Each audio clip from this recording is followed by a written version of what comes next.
If you'd asked me 2 years ago what my relationship with my dad was like, I probably would have shrugged and said something like, "It's complicated." But that wouldn't really cut it. My name's Callum, I'm 28, and I spent most of my life being the backup plan in my own family. Not the golden child, not the favorite, just the afterthought. The guy who showed up on time, kept his mouth shut, and picked up the pieces when no one else would. That was me. To understand how things got so twisted, you have to know a bit about my family. We weren't poor growing up, but we weren't exactly swimming in money either. My dad, Mark, worked in construction, site manager for most of his life. Hardworking guy, sure, but very old school. Stiff upper lip, men don't cry, and all that. My mom left when I was 12. Not a tragic divorce, just a quiet one. She packed up and moved out one day while we were at school, left a note on the fridge, and didn't look back. My sister, Liv, was 14 then, and ever since, Dad treated her like porcelain. Like she was this fragile, beautiful thing that needed to be protected at all costs. I think he always blamed himself for Mom leaving. And in his mind, Liv was the one who'd suffered most. Now don't get me wrong, I love my sister. I really do. But growing up with her was like living next to a son. Bright, overwhelming, always the center of attention. Everything she did was special. Her school art project? Frame it and put it above the fireplace. My science fair trophy? Collecting dust in a box somewhere. She dated some guy in high school who broke her heart. Dad nearly drove to his house to have a word. I got jumped behind the gym in 10th grade and came home with a split lip. Dad told me to toughen up. Still, I didn't complain. I wasn't the type. I focused on school, got a scholarship, worked part-time to help with bills, and moved out the second I could afford to. I didn't go far, still in the same city, and I visited regularly. I didn't hold a grudge. Not then, at least. Because deep down, I thought maybe one day he'd see me. Really see me. Not just the son who did okay, but the man who stood on his own 2 feet, who worked hard and made something of himself. But that day never came. Or maybe it did, just not in the way I imagined. See, after college, I landed a solid job in IT consulting. I'm not gonna act like I was some prodigy, but I was smart with my money. I learned early that no one was coming to rescue me, so I became my own safety net. By 25, I had a steady income, a decent apartment, and some modest investments. A year later, I bought a duplex, one half for me, the other half rented out. I kept climbing. And quietly, without making a big deal out of it, I started helping out Dad. It started small. His roof needed repairs. I had some savings. He protested, of course, but I told him I'd rather help now than later. Then came the plumbing, then the new car battery, then groceries when he was tight that one winter. Eventually, I started paying part of the mortgage. He never asked directly, but I could see the stress on his face. So I offered. And every month, like clockwork, I sent him a chunk of my paycheck. He never said thank you, not in so many words, but I figured that was just him. Not big on emotions. The thing is, Liv never helped financially. Not once. She lived with Dad well into her 20s, jumped between jobs, went back to school for something she never finished, and now she's a content creator, which apparently means she posts product reviews and yoga poses online. Dad called it her business. She called herself an entrepreneur. I kept my mouth shut. It wasn't my place, I told myself. And maybe I believed that for a while. But things started shifting about 6 months ago. Liv moved out, finally, but not into her own place. Nope. Into a fancy high-rise apartment that a friend was subletting while traveling. She threw a housewarming party and invited everyone except me. Said it was a girls-only thing, but posted pictures with a bunch of guys there. Whatever. I let it slide. Again. Then Dad started making comments. Little ones, barely noticeable at first.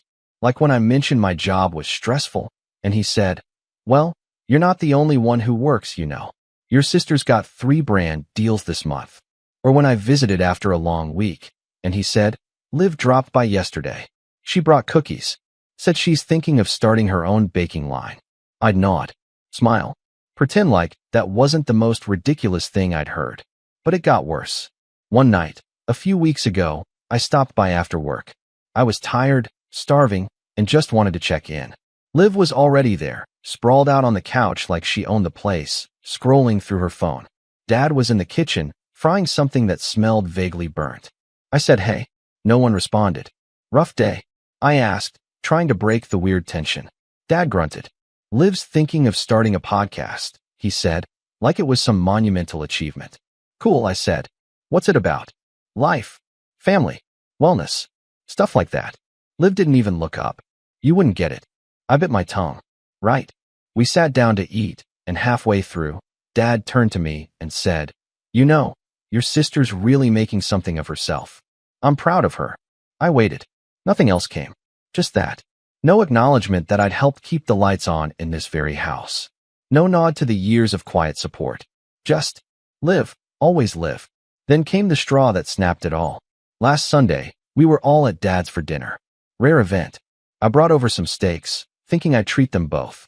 Liv showed up an hour late, wearing some ridiculous designer sunglasses indoors, saying she was detoxing from screen light.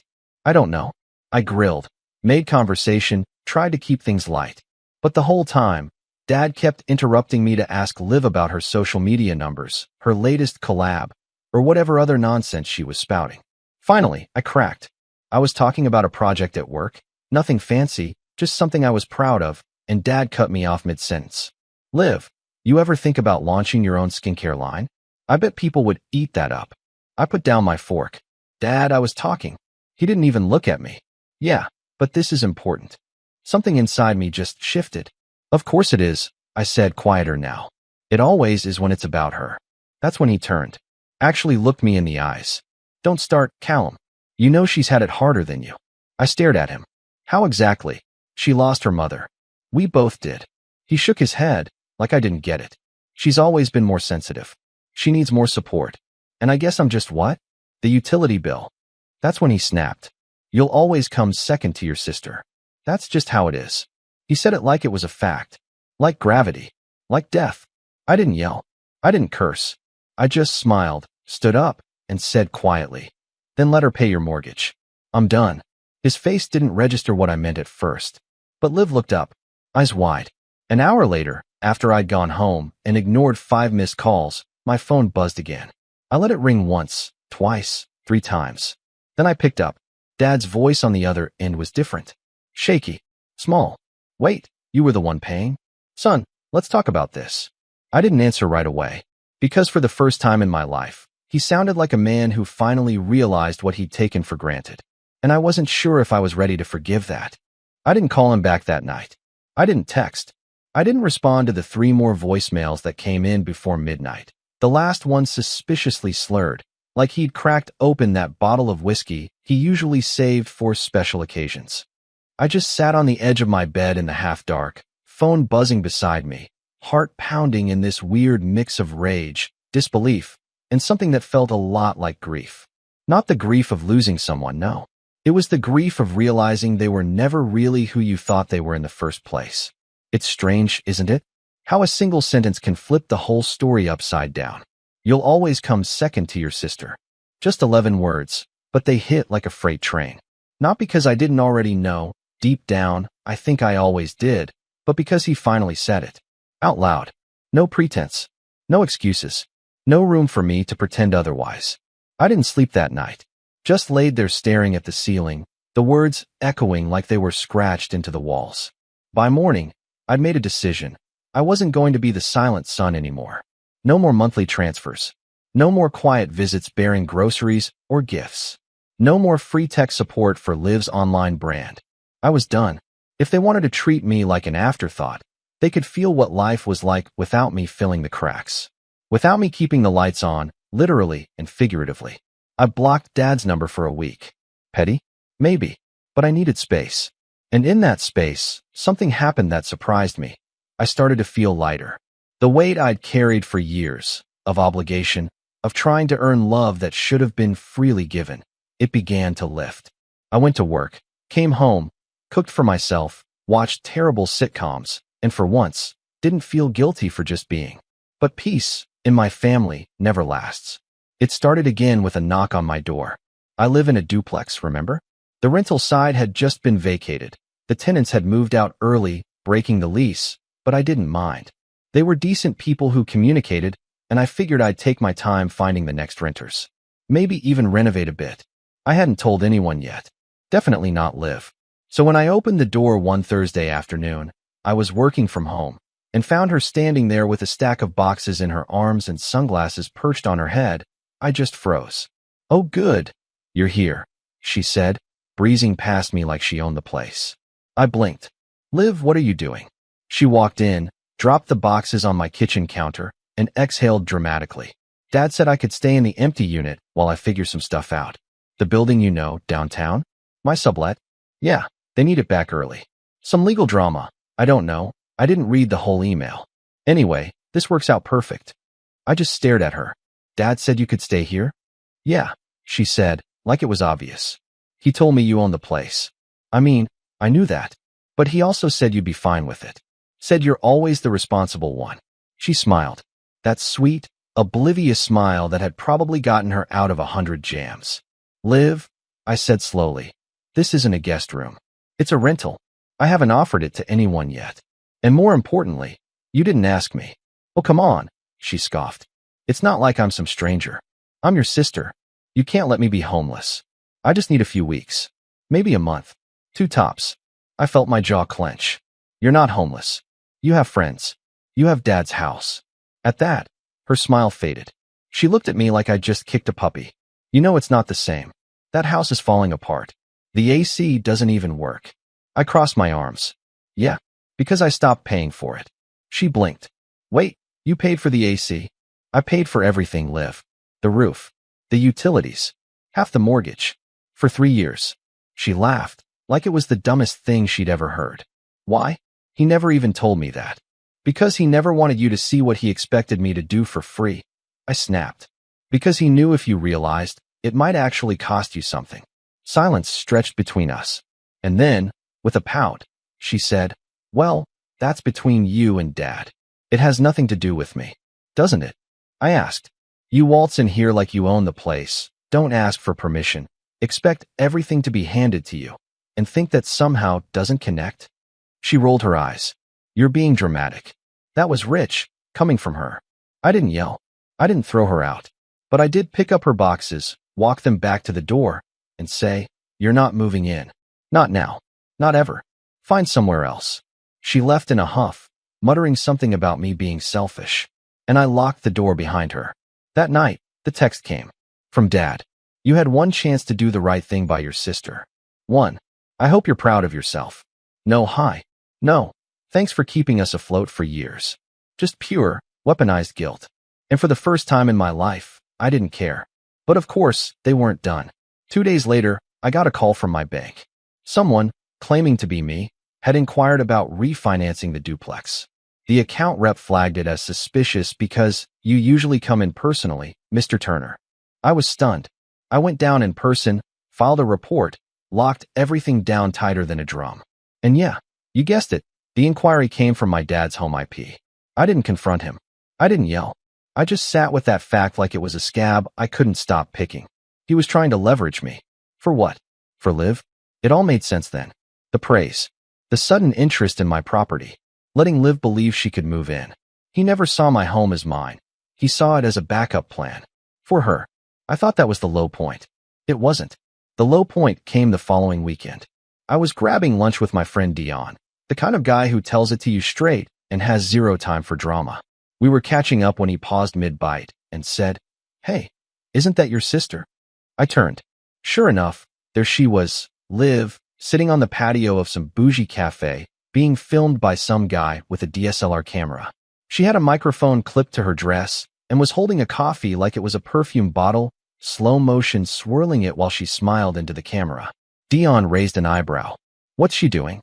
I already knew. This was her wellness influencer act. Fine. Harmless enough. But then I noticed something. Behind her, set up for display, was a printed banner. One that read, Turner Properties Presents, Urban Retreats by Liv, coming soon. I stood up, walked over. Calm, quiet, but boiling inside. She saw me and immediately faked a smile. "Oh hey, you want to be in the video?" "What is this?" I asked, pointing at the banner. She looked at her cameraman. "Can we cut?" Then she turned back to me, that same sugary voice. "It's just a promo thing. I'm launching a wellness retreat. You know, pop-ups, local experiences. I figured the duplex could be the first location." I blinked. The one you're not allowed to live in. Oh, come on, she groaned. It's branding. I'm just using the space for photos. Dad said you'd understand. Did he also say I'd cover liability when someone sues you for slipping on the porch? You're being so negative, Callum. Seriously, that was it. That was when I realized there was no bottom, no limit, no line they wouldn't cross if they thought it benefited her. I left, didn't say another word. But that night, I sat down, opened my laptop, and began drafting a document I never thought I'd need. A formal cease and desist notice, addressed to my own sister. I wasn't bluffing, and they had no idea what was coming next. I didn't send the cease and desist right away. That night, I stared at it for hours. Just sat there at my desk, rereading it over and over again. The language was clean, professional, not personal. Just legal enough to be taken seriously, but not so cold that it felt like I was nuking the bridge beyond repair. But even as I hovered over the send button, my hand shook. Because this wasn't just a letter. It was a line in the sand. Up until that point, I'd always held out hope that things could be mended. That somehow, after enough years, enough sacrifice, enough second chances, my dad would finally see me for who I was. Not the backup son, not the walking wallet, but a person, a man, his equal. But that letter was the moment I finally accepted the truth. He was never going to change. So I hit send. The fallout was instant. The next morning, my phone exploded.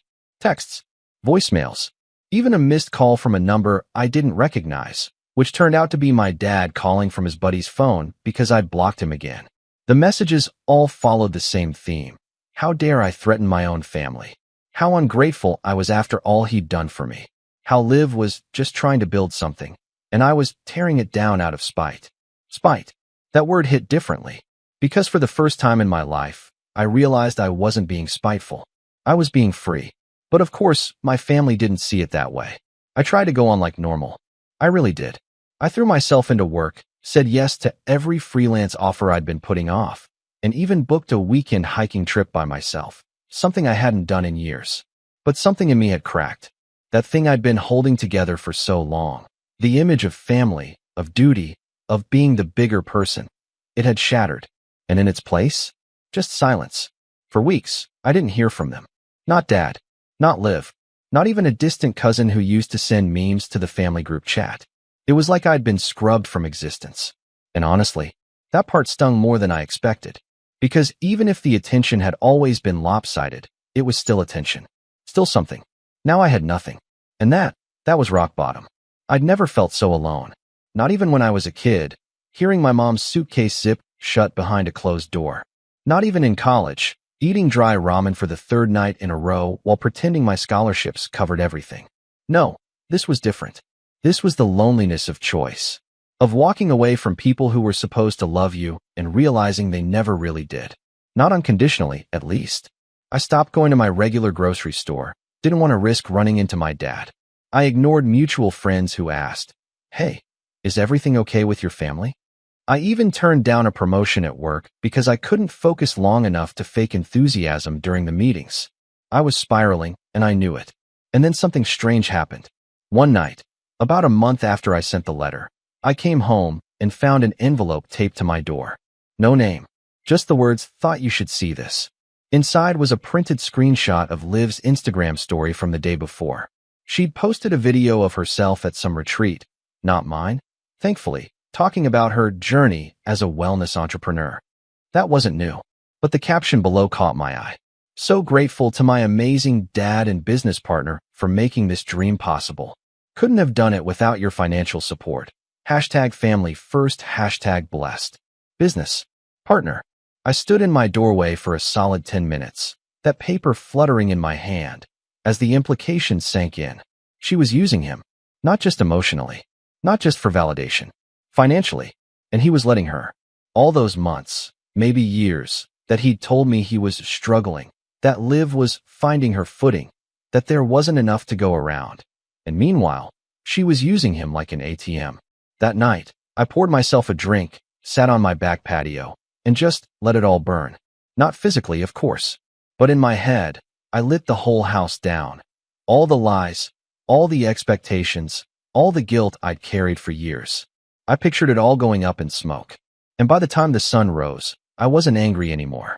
I was clear. It was time to rebuild. The first thing I did was cut every last financial tie to my father. I mean everything. I called the bank and confirmed I was no longer a cosigner on his emergency line of credit, a temporary favor from 2 years ago that I'd completely forgotten about. I removed my access from the joint utility account, another holdover from the time I was paying bills on his behalf. I even had a lawyer draft a formal notice of property boundaries to be filed with the city, just in case someone got cute with business permits again. Next, I focused on me. I revamped my consulting website, something I'd put off for months. Hired a designer to clean it up, added testimonials from past clients, and leaned hard into my niche, small business infrastructure. Within 3 weeks, I had 5 new clients. By week 5, I was booked solid for 2 months. I doubled my rates. No one blinked. With the extra income, I started renovations on the rental unit. Not because I needed the money, but because I wanted to. I replaced the floors, updated the kitchen, installed smart thermostats, and even built a little outdoor patio space. Not for guests. For me. Because for once, I wanted to make something that I enjoyed, not something to impress my dad or earn a sliver of his approval. And you know what? It felt good. Better than good. It felt like mine. But rebuilding isn't just about money. It's about worth. And that took time. I started therapy. Yeah, the guy who toughened up through everything finally sat on a couch and talked. Turns out, carrying your family's emotional baggage for 20 years does things to a person.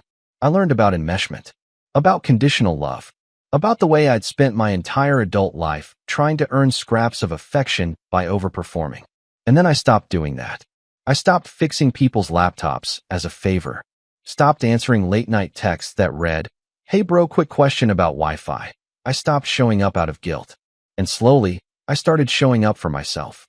I reconnected with old friends, took weekends off, went on a few awkward dates, even joined a local book club, mostly older women and retired teachers, but they had great wine and better stories. The more I invested in myself, the more I realized how small my old life had been. How much I'd shrunk to fit inside the role my family had carved out for me, and how I didn't have to live there anymore. But healing doesn't mean forgetting. About 3 months after the cease and desist, I got a call from my Uncle Pete, my dad's older brother. We hadn't talked in years, mostly because Pete lived 3 states away and kept out of family drama. But he'd heard things, and he had questions. "You really stopped paying for the house?" "Yup." "And Liv tried to move into your rental?" "Without asking, yeah." He whistled. "Damn, that's cold." I waited, expecting a lecture. But instead, he laughed. "About time someone said no to your dad," he said. "You know he called me last month asking for a loan?" I blinked. "Seriously? Didn't say what for? Just said it was urgent and that Callum's being difficult." He paused. "I told him to sell his car if he was that desperate." "Has he?" I thought of Dad's pristine '68 Mustang, the one he never let me drive, not even once. "Doubt it." Pete chuckled. "Figures."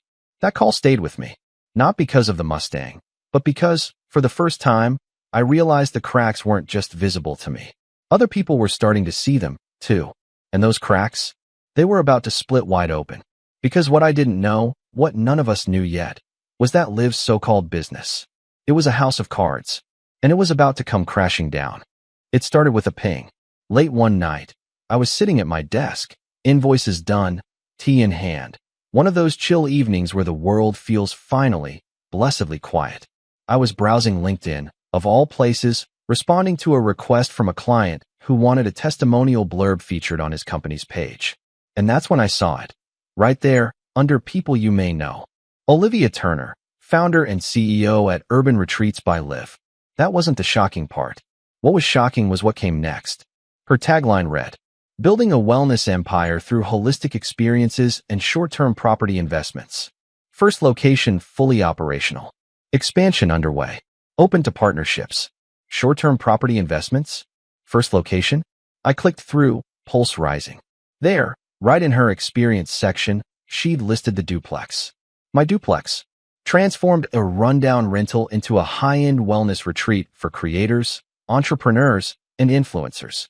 Focused on mindfulness, self-discovery, and curated brand collaborations. Host to over 40 paying guests and 12 client-sponsored events. I stared at the screen for a full minute, mouth dry. 40 guests? Sponsored events? She was monetizing my property, or, at the very least, claiming to, and parading it around as her success story. The photos she'd posted? Polished, branded, glowing with soft lighting and pastel cushions. My patio. My renovated kitchen. The same damn patio set I'd built with my own 2 hands last summer, now rebranded as her Zen garden. But that wasn't all. There was a link at the bottom, press features. I clicked. 2 online articles popped up. Nothing major, local lifestyle blogs, influencer fluff. But both featured her as a rising entrepreneur. And both explicitly stated that her family supported her venture by co-signing the property in her name. Let me say that again, co-signed. In her name. I felt like I was choking. This was no longer about family drama. This was theft, fraud, public misrepresentation of my property, my money, my efforts. And it lit something in me I hadn't felt in a long time. That cold, focused fire of clarity. Revenge isn't just rage. Not the good kind, anyway. Real revenge, the kind that changes everything, comes from patience, precision, planning. And I was done being the quiet son in the corner. It was time they saw what I looked like when I stopped holding back. Phase 1, information gathering. The next morning, I called my lawyer. Sam, an old college friend turned property attorney who'd helped me with some lease contracts in the past. I explained the situation, keeping my voice even. Just facts. He was quiet for a beat. Then he said, "You have documentation proving ownership?" "All of it," I said. "The deed, renovation permits, receipts, everything." "And you never authorized her to operate a business from your unit?" "Never. She wasn't even allowed to live there." "Okay," he said. "Then you've got leverage. Real leverage." We met that Friday. He brought a paralegal. We reviewed the screenshots, cross-referenced public statements, even pulled property photos from her press features and overlaid them with my renovation invoices. It was airtight. "She's not just lying," Sam said.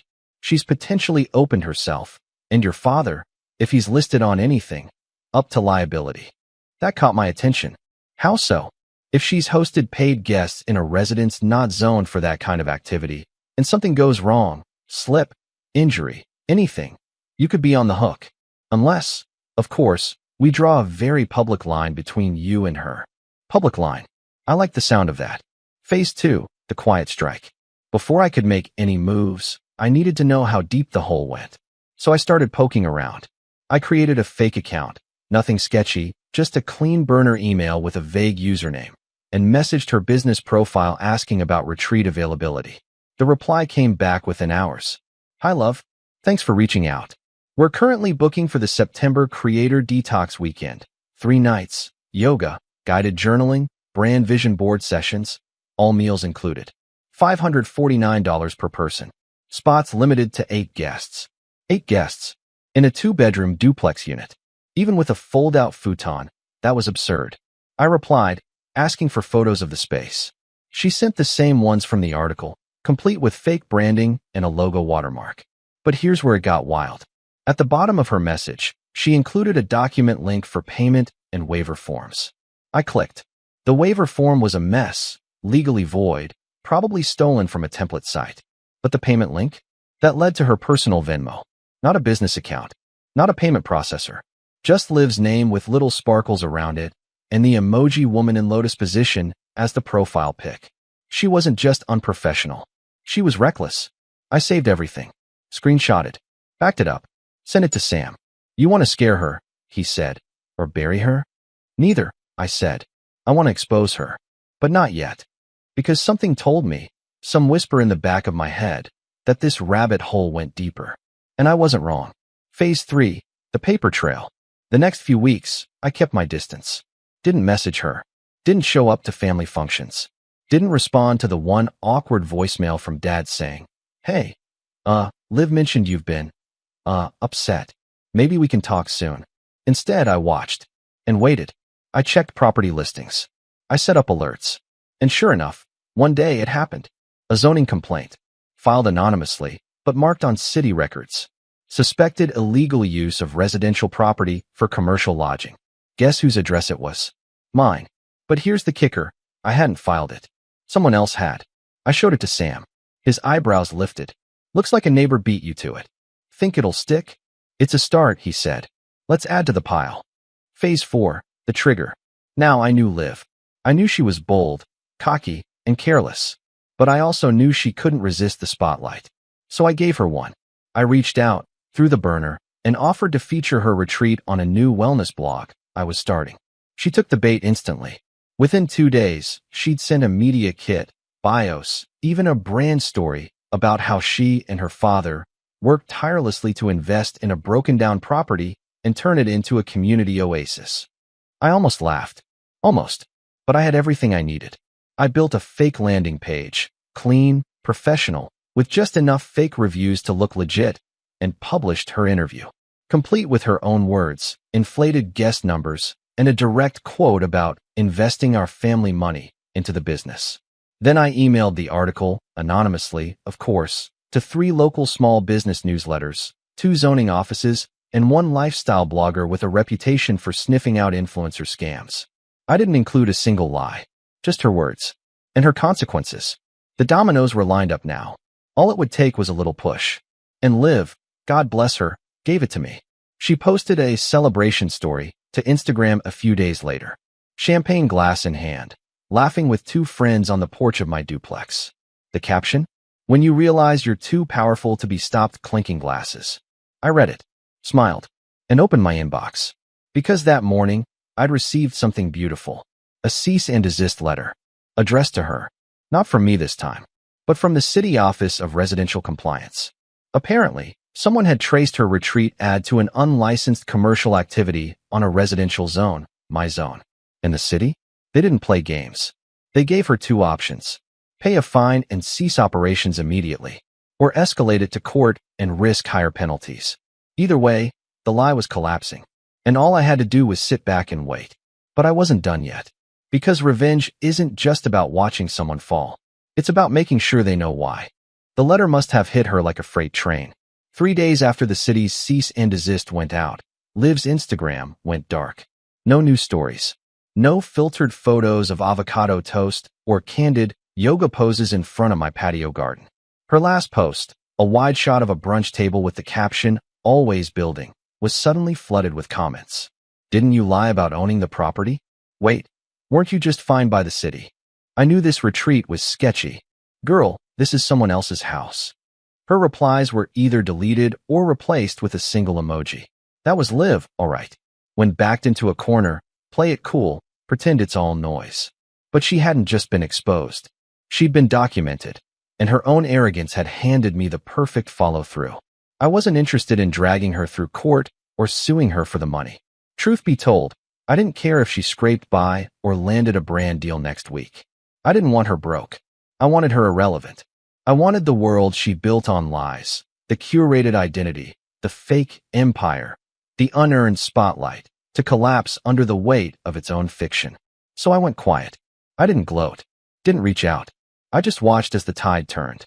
First came the apology post, a classic influencer move. Black background, white cursive font, soft language. I'm taking a break from social media to reflect and realign with my purpose. I've made mistakes, and I'm learning.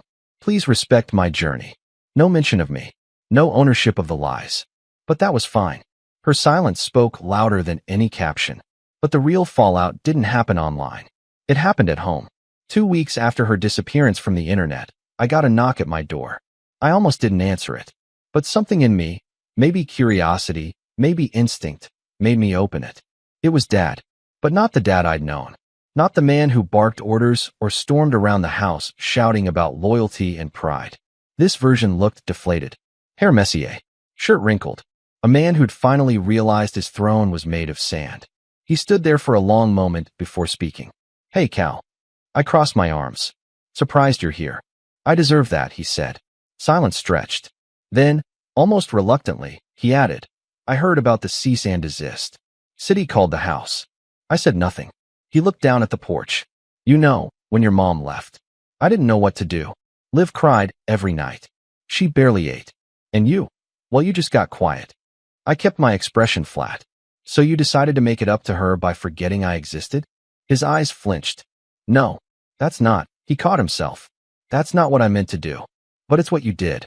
He nodded slowly. "Yeah, it is." That alone shocked me. The man who used to argue over burnt toast was finally admitting fault? I kept thinking, he continued. If I could just protect her, keep her happy, then maybe I could undo what happened. I thought if I gave her everything, she wouldn't feel broken. And what about me? His voice cracked. I thought you didn't need anything. You were always the strong one. Quiet.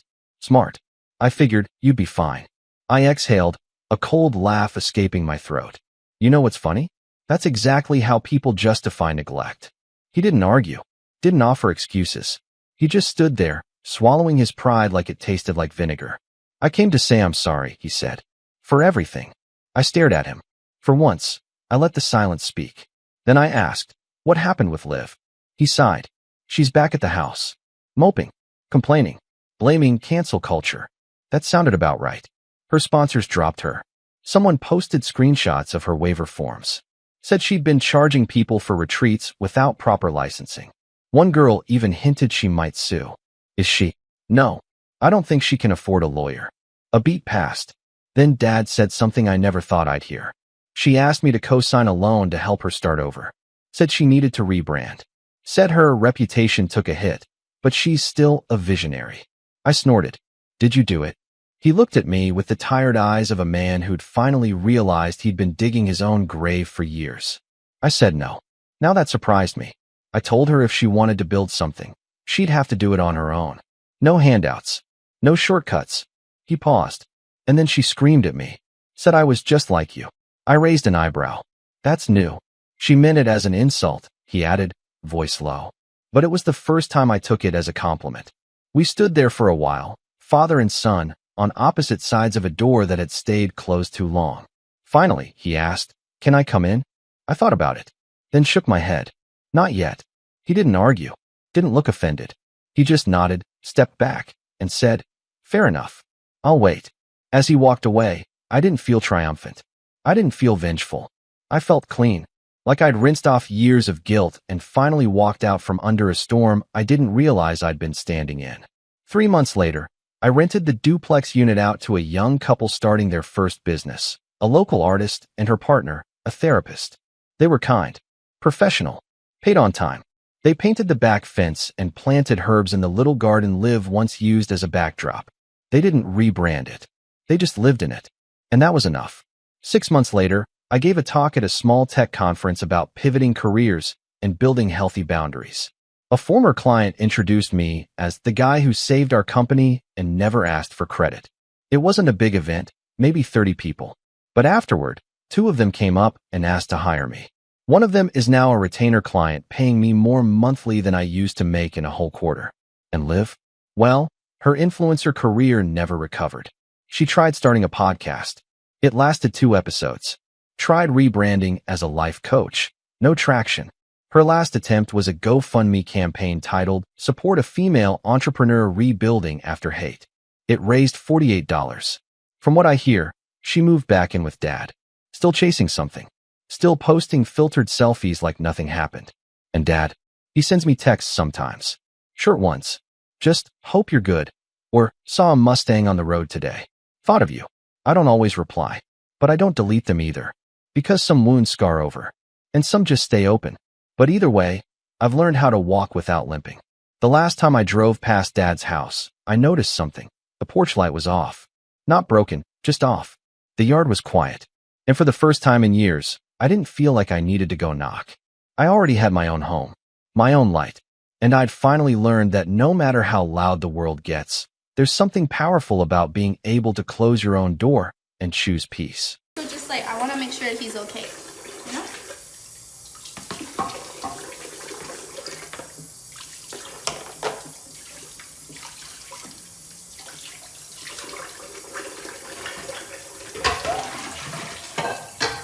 Do I cook my noodles now? Wait a sec. I have to finish my meal.